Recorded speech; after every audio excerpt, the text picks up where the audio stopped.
hope that a few people wander in. I'm going to be sharing from 7 until 7:30 in a way that gets recorded, that will end up eventually on my YouTube channel. And I want to do it without AI. So I'm not going to put up all their little quips that they choose for me. I'm going to put the entire 30 minutes up and hope that you all can pick and choose what you want. We are in an information crisis, as everybody is well aware. And healthcare is not a good look on women in the U.S. of A., in the untied states of AmeriKKKa. I am entering my 70th year on the planet, and no hormones have ever crossed these lips. Let me just really think on that. That did not come from my own body. I feel a bit of not a dinosaur. I feel like an almost extinct type of human.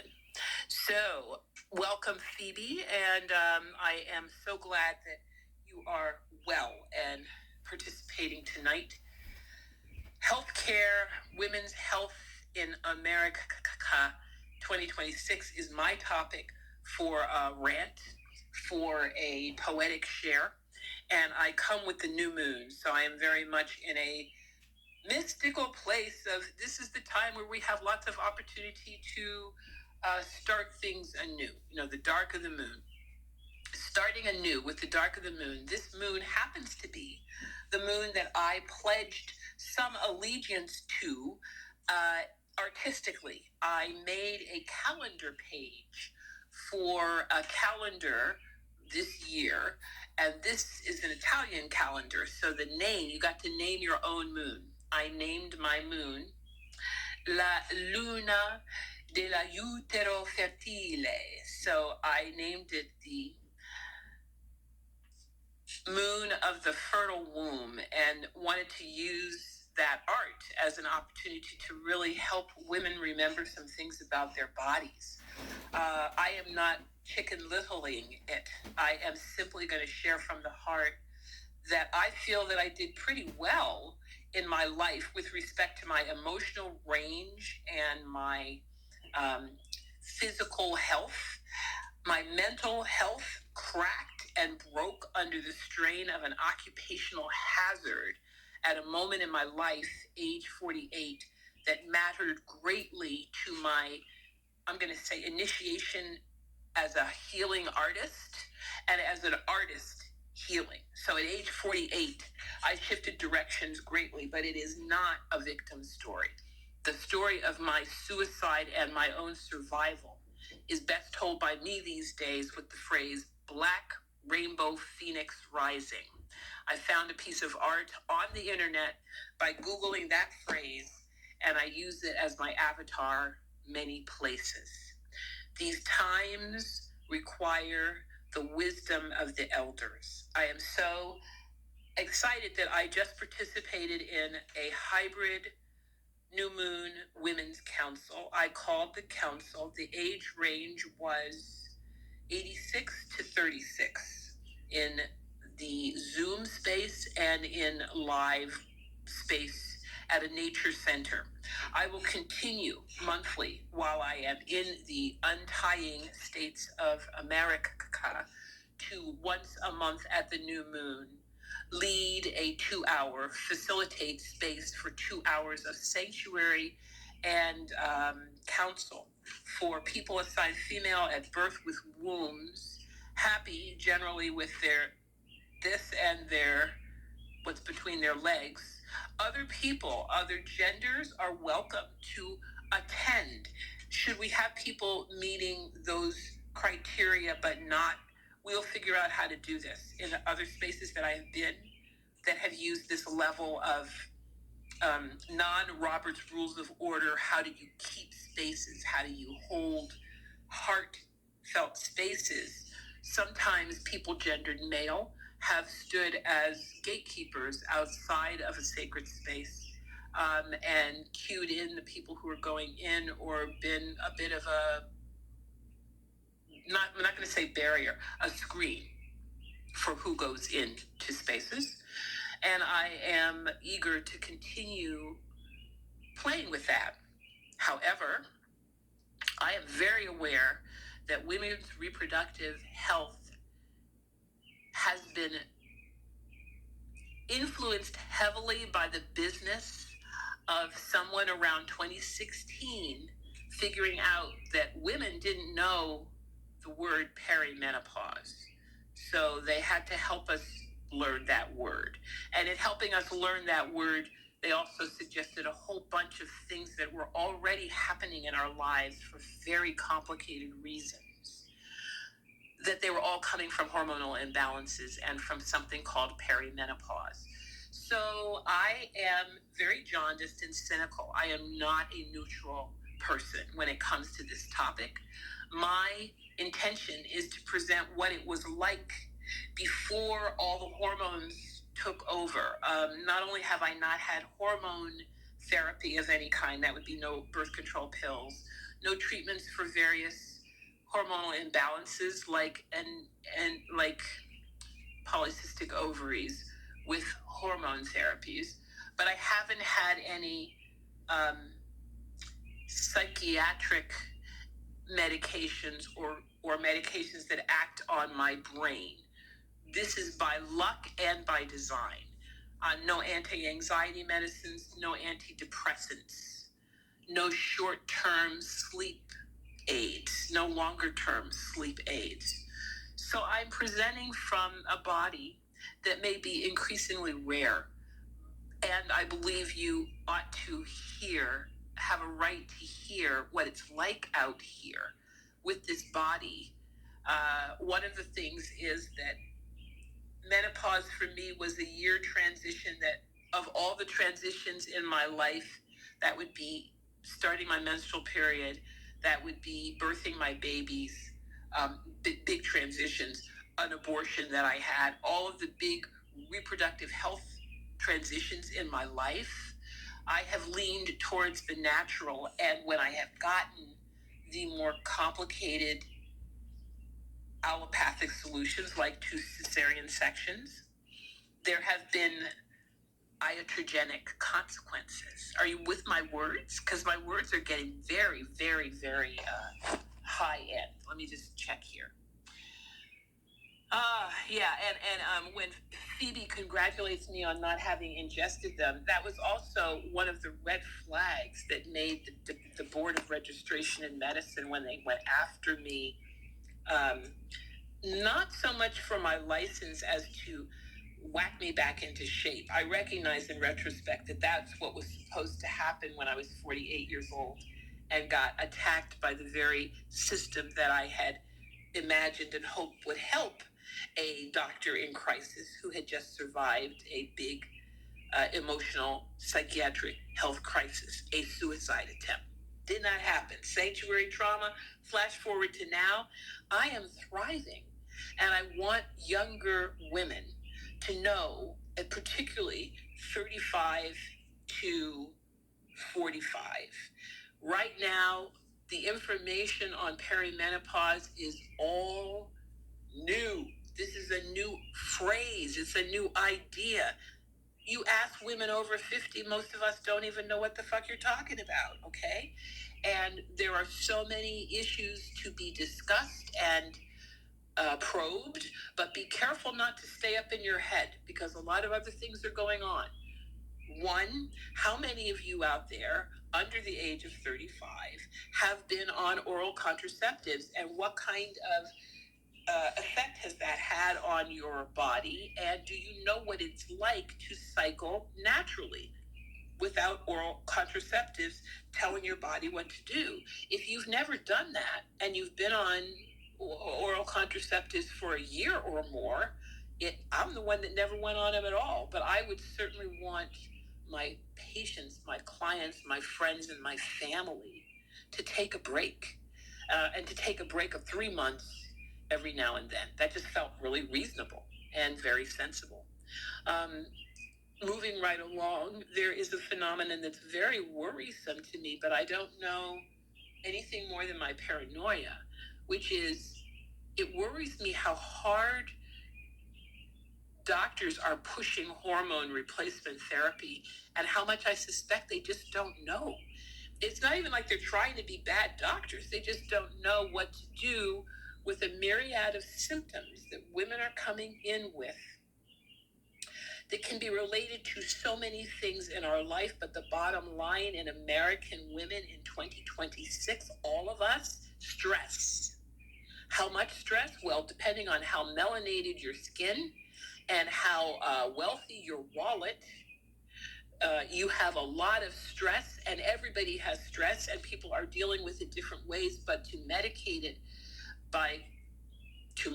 it feels to me moderately dangerous. I don't trust my class of doctors to know enough about hormones naturally, because what we see is so complicated. Do I have any props here? I don't think I brought anything in the house. Yeah, I do. Hold on.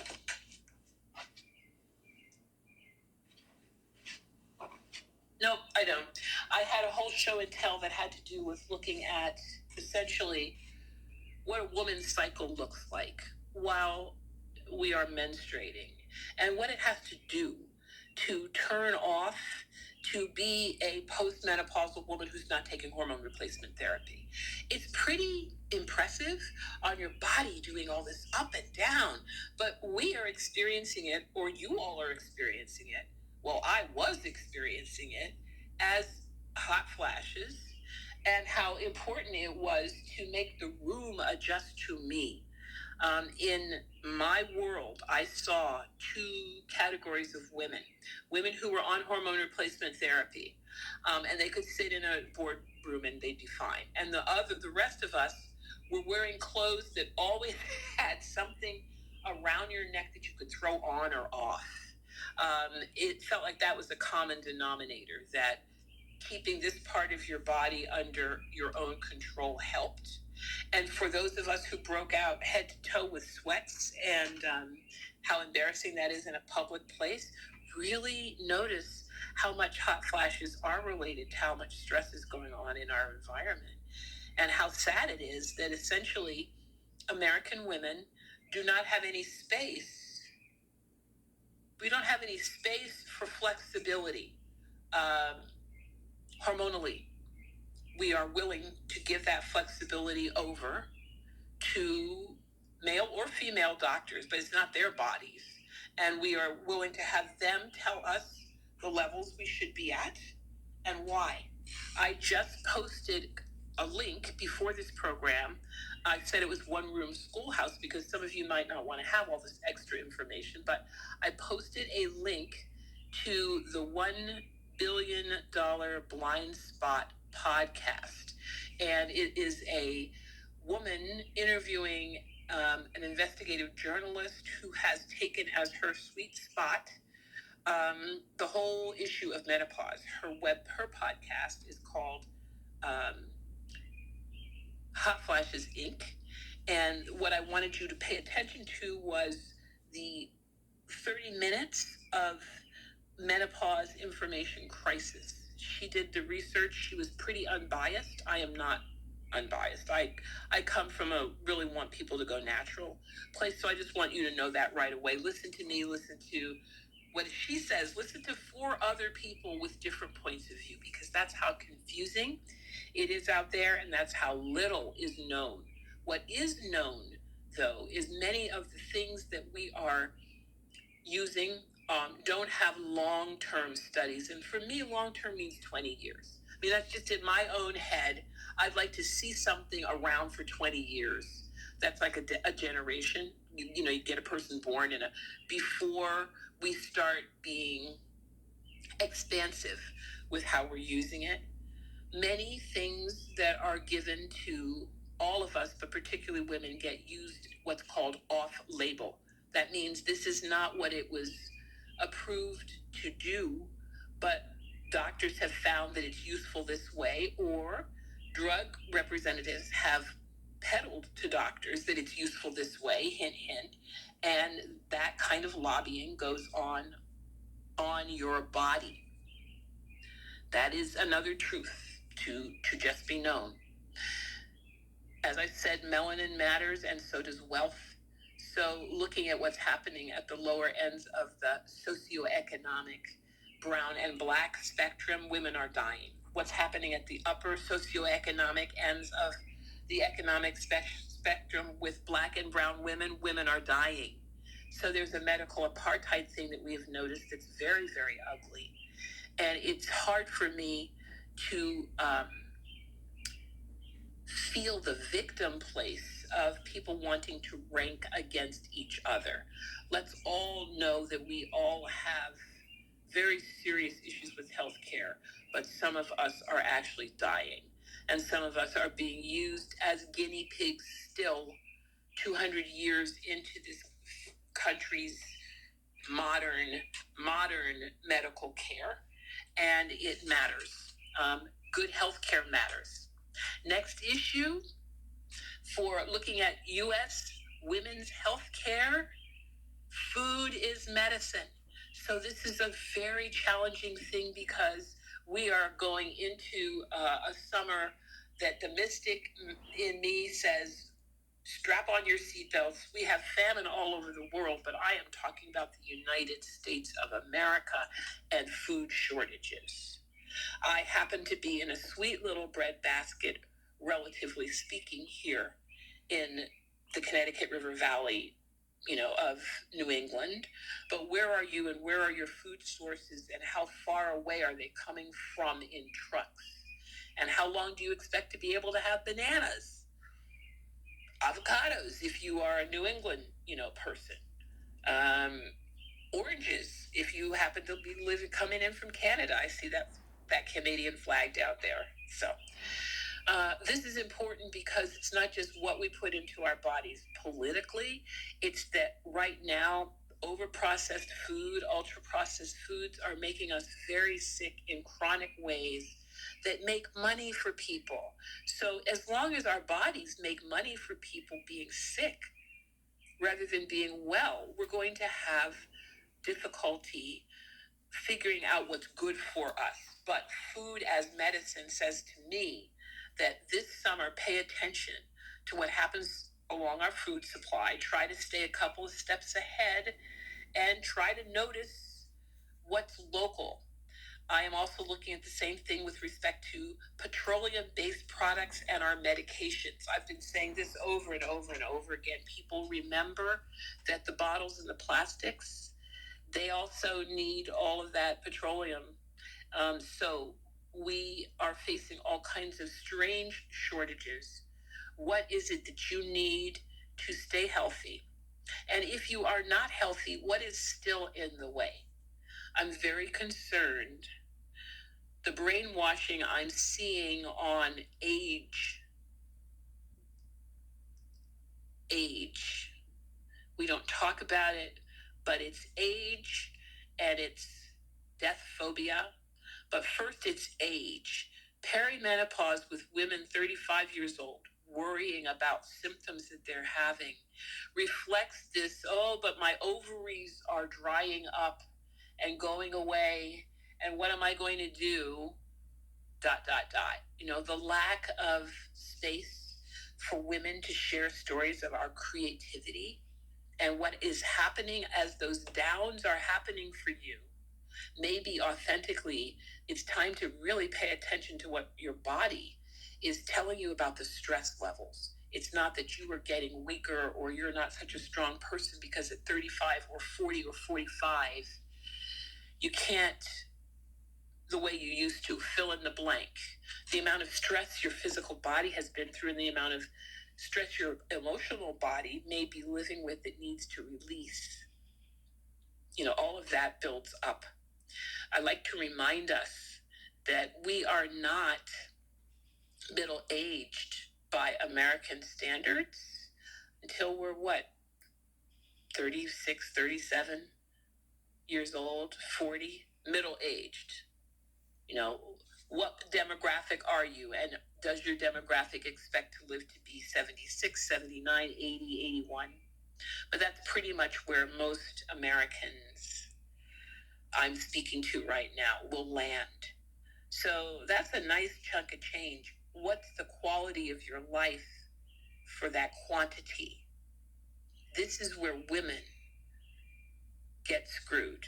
And in 2026 America is where a lot of us fear going in our head, but where the fear mongerers are sending us to, which is the homeless bag lady on the streets of Los Angeles. Fair enough to say that we're afraid of being bankrupted by health problems. We're afraid of family estrangements. It's hard to claim our authentic selves as we age, and yet I tell you, 16, 17 years post menopause, how fun it can be out here, how challenging because of the amount of resilience required, but fun in ways that nobody warned us about. I had a wonderful women's council. It was partially Zoom. I will be doing May with a 1-hour Zoom separate from my boots on the ground that I'll be doing here in central Vermont. So keep your eyes and ears open for that. The council process was so sweet. We went 2 actual questions from people, and the answers, the shares, really reflect on a time when women get to actively listen to each other, not in competition, not in victim mode, but listen for the wisdom that we offer. As I said, the age range was 36 to 86 years old. I want more of that in my life. We have a couple of people live. Any questions from my live crew there? I will wait for questions, but continue. Everything gives you cancer is probably one of the scariest ones we talk about, but don't talk about. I say that because I already said food is medicine. But what do you do once you get diagnosed? Our screening tests don't screen preventatively. We don't screen before you are already experiencing a lump in your breast or a change in your blood count. We want preventative, primary prevention, and that's for me a whole different area than what is allopathic medicine. I see in the land of functional medicine ways to prevent the cancers in the first place. And when we have had exposures, often we go to places like orthomolecular medicine, naturopathic medicine, but not necessarily allopathic medicine for the treatments that detox our bodies or take away some of the risk factors we were exposed to. And sadly, the more we know this pretty new field called epigenetics, the more confusing it gets, because there's a lot of information out there about, well, this particular genome combination puts you at risk for, but we don't have the bottom number. I keep saying this. I did biostatistics. We have no idea who out there with these genes doesn't have any problems at all. We're going to have to gather that information over time, but we have a denominator, but not, we have a numerator, but not a denominator. That's what I think it is. Yeah. So I had one comment here I want to share, which is 23 years post-menopause are full of joy. Best years of my life. I want to say I echo that. Postmenopausal zest is the term that Margaret Mead used for a phase of life where if you're heteronormal, then you can screw your partner without worrying about having a baby. That's a big deal that gets minimized. And the hormone emphasis right now on, just let a doctor tweak your body for you really worries me. But we do the same thing with therapists, don't we? We're doing the same thing with psychiatrists.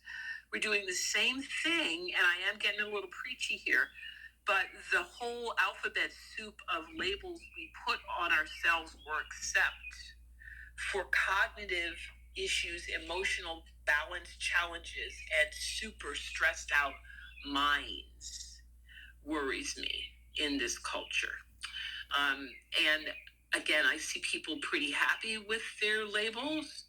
I just want to make sure if you got a label and you need drugs, then make sure you got your drugs. Those are your legal drugs. You look at people who have illegal drugs. Those are your legal drugs. Hormone therapy is, to me, at risk for being essentially an addiction. And the doctors are recognizing that. They're starting to essentially put together the algorithms that tell them how to detox you from the estrogen changes going on, and they're going to tweak it for you. But I have to tell you, what nature did and what the birth control pills do are two different things.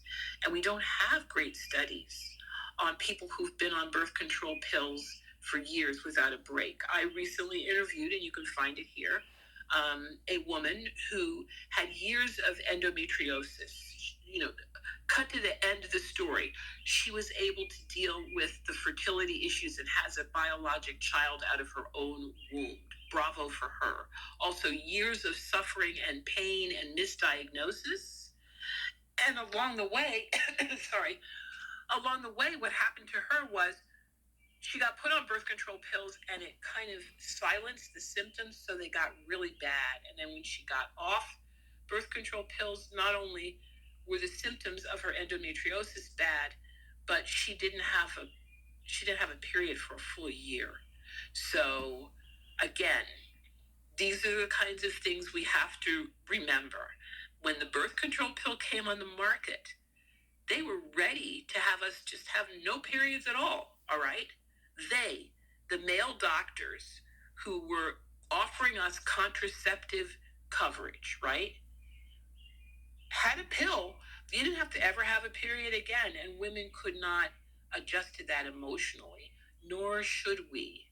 But all these years later, just really feel into and think and feel and look at your daughters and look at your granddaughters and look at your friends and your sisters.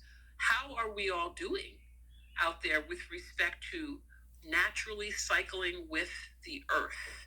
That would be every 28 days with the moon, which is why I do a new moon circle, just to have any women out there get used to the idea of what that might look like and feel like. 25 minutes after the hour, I'm going to wind us down and just ask of the people who are watching any questions. Remind the people who will be. I am going to wind us down on the YouTube because I want to give you the background. Those of you who are still hanging in here, you're witnessing the image that I spoke of, the calendar top part for this particular new moon. I could not get it uploaded to YouTube. Quite fascinating.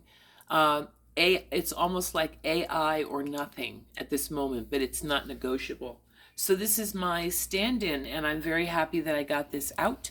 Ashe, ashe. It will be up today, and it will be posted for, I hope, the full Luna dell'Utero Fetile.